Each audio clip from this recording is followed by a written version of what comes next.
Coucou Philippe, Coucou Sébastien. gratitude pour ta présence. Mhm. Alors, j'ai plein de questions. Comment tu as vécu ce stage globalement? Si tu veux parler un peu des initiations Shaktipat, du yoga, de la nourriture, des structures d'actes psychomagiques, de la forêt, enfin, dans l'ordre que tu veux. Alors déjà, c'était très riche. On s'ennuie pas, ça c'est sûr. Ça bouge bien. On est des fois un peu remué, mais ça fait partie du chemin. Et voilà. Donc, on va commencer par la nourriture parce que ça, c'est un élément important. Je crois qui a fait l'unanimité. On mange bien, on mange sain, on participe. Et donc, ça, c'est bien à la réalisation de la nourriture et à différentes tâches. Voilà. Donc, l'esprit communauté avec une grande égalité au niveau des tâches. Donc, c'est chouette. Oui, il y a un esprit colonie de vacances. Colonie de vacances, Ouais, oui. t'as senti? Oui, oui. T'avais été en colo quand t'étais petit? Oui, mais ça faisait longtemps. Et donc là, on dort en tente, mais on a là quand même le confort de la maison pour voilà. Oui, il y a un Donc, matelas de ville dans la tente. oui, donc c'est pas mal. Et puis il a fait beau, c'est ce qu'on avait commandé, donc c'est ce qui est arrivé. Très bien. Oui, c'est bien de dormir dans la nature en tente, hein. Oui, c'est très sympa. Ouais, Oui, ouais. vous êtes en couple en Ouais, plus, donc c'est génial. exactement. Et puis, bon, ben, pas mal d'activités dans la nature aussi, ça c'est chouette aussi. On a été se baigner, on a été Dans la rivière. dans la rivière, Dans l'étang. dans l'étang rencontrer la boue pour s'ancrer. Voilà, c'était original, novateur pour pas mal d'entre nous. Et il y a eu l'effet groupe qui a été entraînant. Il y en a qui, tout seul, je pense, n'y auraient pas été. Et toi? Et dont moi. T'aurais pas été comme ça voilà, dans un étang, voilà que je connaissais pas et tout. t'enduire debout Exactement, naturellement. non. Mais bon, voilà. Ça, on a bien rigolé, on s'est bien amusé. Et en même temps, ouais, ça fait partie des actes psychomagiques dont tu parlais. Comment tu as trouvé ça, cette idée d'acte psychomagique? Tu connaissais un peu Jodorowsky? Oui, je connaissais un peu Jodorowsky, j'aimais bien, mais j'avais pas trop pratiqué, mis en pratique. Je connaissais le concept, j'avais lu quelques-uns de ses livres, et c'était, enfin bon, c'est très parlant. Donc là, la chance qu'on a, c'est de le vivre grandeur nature, dans la nature aussi, avec tout le groupe, et d'avoir le retour du groupe qui participe et qui nous fait voir les points positifs et aussi les points d'amélioration. Et donc, grâce à ça, notre vision de notre projet, de notre future relation, enfin de ce qu'on a envie de développer, va être enrichie de l'apport. Là, on était 18 dans le groupe, donc de 18 personnes, enfin de 17 parce que voilà. 18 avis, quoi. Oui, ouais. Et là, la structure d'acte psychomagique, c'était sur le couple sacré. Oui, le couple sacré. Est-ce que tu as senti le bénéfice, en fait, de faire la structure à deux? Oui. Qu'est-ce que ça change, en fait, finalement? Ce que j'ai apprécié, c'est que, en fin de compte, avec ma compagne, Anne-Sophie, on fait des choses naturellement dans la vie de tous les jours, mais là, ça nous a encouragé à définir conjointement un projet sur comment envoyer notre futur. Et comme on est en plein dans une phase de transition, c'était vraiment très intéressant.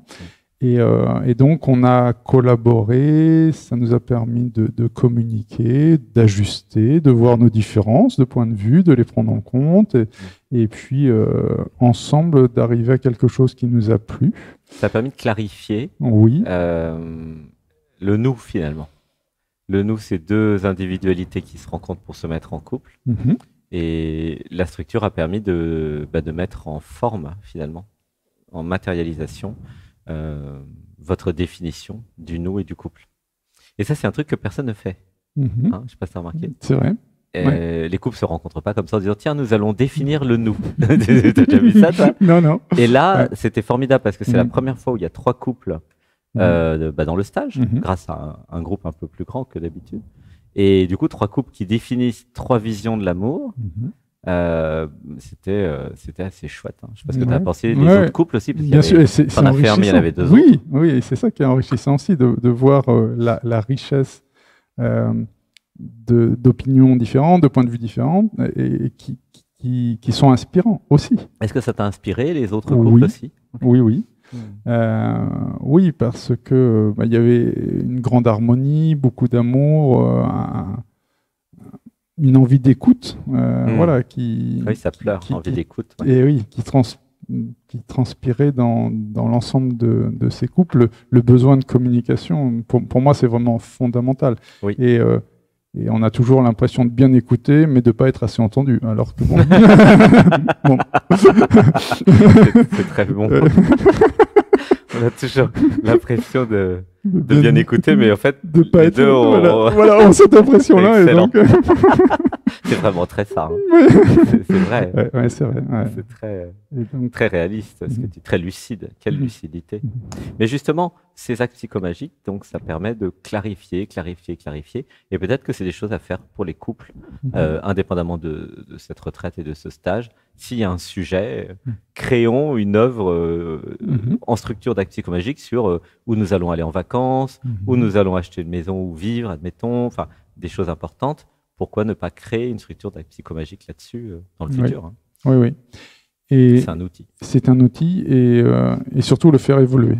Ouais. C'est-à-dire que de ne pas rester figé sur sa propre perception, parce qu'il y a sa propre perception, la perception de l'autre, ensuite celle qu'on fait à deux, et se dire, ok, voilà, c'est la V0, il peut y avoir une V1, une V2, une V3, etc. Ouais.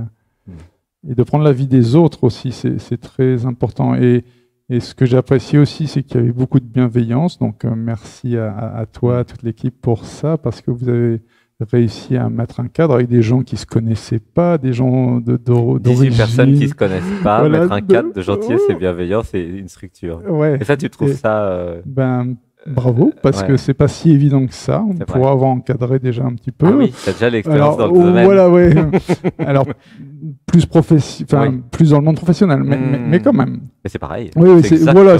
Parce qu'après tout, ce sont des humains aussi. C'est exactement les mêmes, que ce soit en cadre professionnel ou c'est pareil, c'est les mêmes humains. Donc, et ça, c'est l'habitude, oui. C'est grâce aux petits jeux que nous faisons le mardi, mercredi, d'unification. Okay. Et c'est grâce aussi à tout ce qu'on fait pendant le yoga, puisqu'en fait, effectivement, les personnes qui ont le plus besoin de se libérer des traumas passent en priorité, évidemment, de façon à éliminer les plus gros traumas du groupe, en priorité, au fur et à mesure. Pour qu'après, voilà. Alors, en fonction des groupes, il y a plus ou moins de traumas. Hein. Ici, il y avait beaucoup de traumas dans ce groupe, mais des fois, il y a des groupes, il y a moins de traumas, ça dépend. Voilà, c'est tout à fait parfait. Mais plus les grosses charges traumatiques sont libérées, grâce à des pleurs, grâce à toutes les techniques, et plus après, le nous peut être fluide et facile. Mais oui, tu as senti la gentillesse, la bienveillance Oui, oui. Et je pense le non-jugement aussi. Et pour moi, c'est vraiment super important. Ouais. Et donc tous, enfin, je parlais pour moi, mais je pense que c'était général. Hein, on s'est senti bien accueillis par les autres. Oui, certains ont dit qu'elle s'était sentie en sécurité. Exactement. Et donc, ça permet aussi de se dévoiler. Tu parlais des traumas. Quand on a été blessé, des fois, on est sur un mode défensif. Ah bah, c'est normal. Et voilà, ce qui est normal. Et donc, le fait d'être en sécurité, bien accueilli, dans la bienveillance, ça permet aussi d'entrouvrir les portes qui ont été des fois fermées depuis longtemps. Et de reconsidérer le sujet et puis d'arriver à le transmuter et puis pour aller vers quelque chose de plus lumineux. Comment tu as trouvé les initiations Shaktipat, d'éveil de Kundalini? Alors, donc ça, c'est les initiations qui se passent après le yoga. Donc, j'en ai fait une en direct avec toi. Et sinon, j'ai participé par la présence. Aux autres. Alors, quand j'ai fait avec toi, donc, j'ai pas forcément ressenti quelque chose pendant la séance. Bon, même si... voilà, j'étais pleinement présent à côté de toi, etc. Par contre, une fois que c'était fini, j'ai eu les jambes qui ont tremblé pendant un petit moment. Voilà, le corps qui s'exprimait, qui lâchait des choses. On comprend pas toujours tout, mais après tout, on n'a pas forcément besoin de tout comprendre. Et puis voilà, c'est des libérations qui arrivent. Le yoga aussi était très sympa parce que ça donnait aussi, ça rythmait le début de la journée à 8h30. La connexion, la jouissance de l'étirement, qu'est-ce que tu en penses? Comment tu trouves ça? C'est quelque chose de de positif parce que j'ai fait pas mal de yoga et moi l'étirement je voyais plus un peu comme une contrainte. Ah bon? Voilà, enfin comme quelque chose où je me forçais, tu vois. Il n'y avait pas de jouissance. Non, pas trop. Okay. Enfin, il y avait la jouissance du travail bien fait et de la progression. Ok, c'est autre chose. Mais c'est autre chose. Mais voilà, on a des attentes, on a des objectifs, etc. Donc là, je travaille aussi au lâcher prise par rapport à ça. Et prendre plaisir sur le moment présent. Donc je trouve que ça amène ça, de laisser aller, et là aussi de ne pas être dans l'auto-jugement. Et un autre point là, est-ce que tu as senti tout ce qui se passait quand tu étais avec Anne-Sophie et que du coup tu avais la fonction de pilier en fait, puisqu'elle est très connectée mais qu'elle a besoin d'un ancrage important. Et est-ce que tu as réalisé que c'était toi l'ancrage et que c'était important dans cette mécanique, ce moteur, je dirais, de couple sacré? Alors c'est assez paradoxal parce que, si tu veux, toi tu m'en as parlé, parce que tu l'as ressenti bien sûr, Anne-Sophie m'en parle aussi, et moi, alors j'ai une connexion avec Gaïa qui est forte, que j'entretiens régulièrement et que voilà, je considère avec beaucoup d'amour la nature qui nous offre tout ce qu'on a pour être sur la planète. Mais j'ai pas forcément le ressenti que peut avoir. Naturel, voilà, en fait, c'est un peu naturel. T'es juste toi. Voilà, j'essaye d'être moi, et puis et je fais confiance. C'est-à-dire que ben voilà, j'ai confiance dans ce que tu dis, dans ce que Anne-Sophie me dit, et je laisse aller et je développe ma sensibilité petit à petit par rapport à ça. C'est pas perçu. Ok. Mais c'est ok. Hein. Ouais. Il y a plein de choses dans le chemin d'éveil de Sébastien qui n'étaient pas perçues. Il y a toujours plein de choses qui ne sont pas perçues. Hein. On ne va pas croire qu'il perçoit tout non plus. Mais ce qui n'était pas perçu à l'époque, 5 ans, 10 ans après, c'est évident. Quoi. Donc, par exemple, Sébastien était hyper perché. Ouais. Et surtout en 2011 avec l'initiation Shaktipat, l'éveil de Kundalini, mais il n'avait aucune perception d'être perché. Oui. Les gens perchés, en général, ne savent même pas qu'ils sont perchés. Non. Ils oublient tout, leurs clés, leurs machins.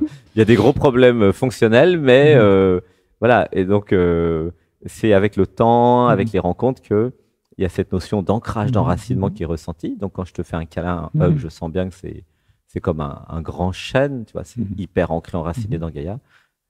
Ça serait intéressant plus tard que tu expliques comment tu as fait pour te connecter à Gaïa comme ça, parce que Sébastien, il aimerait bien être ancré comme toi. Il est moins ancré que toi. Hein. Et c'est vrai qu'après, il y a cette compréhension. Il y en a qui sont très connectés en haut, qui ont besoin d'ancrage, et d'autres qui sont très ancrés en bas, qui ont besoin de perchage, entre guillemets. Et c'est les deux qui font comme un moteur, en fait, où il y a le haut, le bas qui se réunissent dans le cœur, et c'est le couple sacré. Voilà, ça pleure. Tu sens, non, que ça pleure? Non. Il n'y a pas encore beaucoup d'émotions, hein, je crois. Oui, il n'y a pas beaucoup d'émotions. Il est comme Sébastien il y a 5 ans, ou il y a 10 ans. Ouh là, ça pleure. Wow, tu vois, il y a la chair de poule, tu vois, regarde, la chair de poule, ça pleure. Quand on parle comme ça, c'est comme un soin d'ailleurs.